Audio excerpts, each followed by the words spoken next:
I don't know how many of you know who Andrew Huberman is, but he is a neuroscientist, I believe, out of Stanford or one of these Ivy League universities. He creates these podcasts on the brain. His big thing is helping people to realize that dopamine, that the dopamine level in your brain, it determines everything. It determines your level of happiness. It determines your ability to motivate yourself. It determines how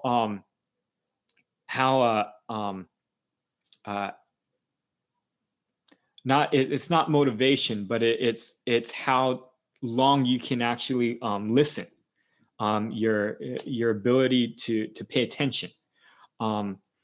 So he's telling people, look, dopamine's the key, and he has these very long podcasts where he will go through every detail of this and explain to you how you regulate your dopamine and what the impact of dopamine is on, every part of your cognitive capability. Because we're not into the details, I found a clip that's only about 5 minutes long, and it pretty much sums up what he found out about life and about being successful. So what we're going to do, if my helpers are there, I want to show you this clip on the screen, and please take a picture of the questions. And these are the questions we're going to ask after you listen to what Andrew Huberman is saying. Okay, everyone, I think we had way more than enough time to discuss it.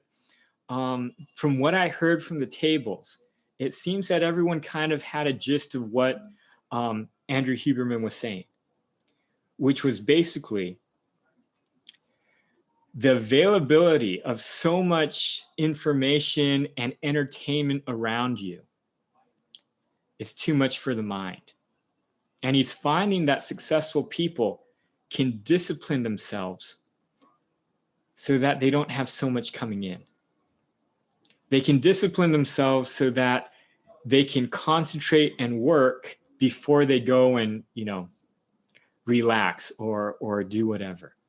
And they have a constant balance of being able to appreciate life and also discipline so that they can focus on what's needed to be done and not overload the mind with too much entertainment and information. So the next question is, does IMT agree with this? And so let's write some comments in the chat. If you have any questions, you can write it there. But does IMT agree with this? And the idea he's saying that, yes, a lot of times depression, a lot of times this, not being able to concentrate is caused by overload of information and entertainment. Yes, IMT agrees with that. Andrew Huberman has observed something in reality that is correct. And I think there's enough information out there as you study that you'll find is correct. The big question is, can knowing this help people? Yes, Dinika. But can knowing this help the majority of people? Or even help someone be able to change quicker? What is the answer? Okay, let's everyone put what you're thinking here. Jacob says no.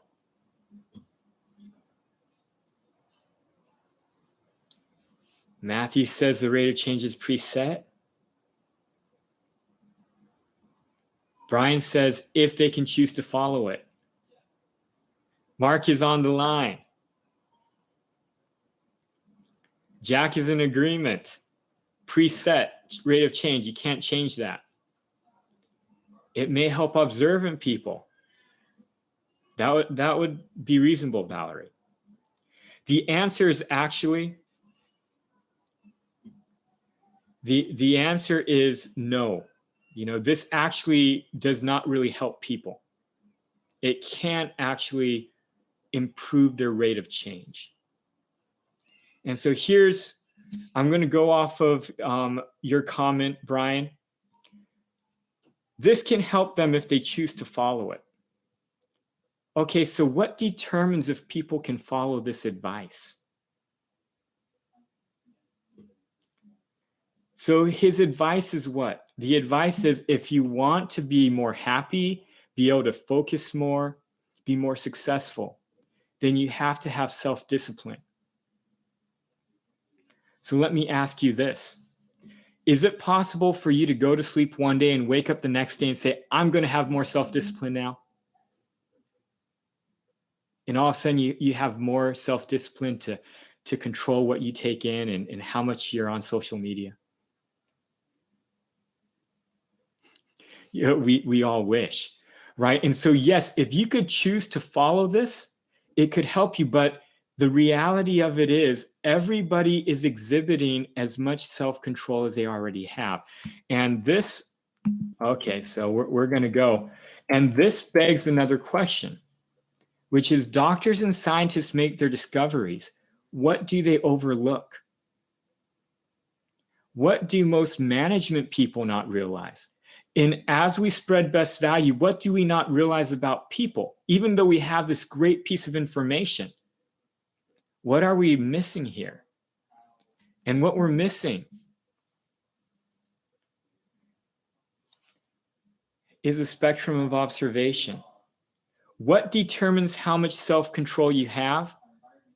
It's built into who we are. We can't change people.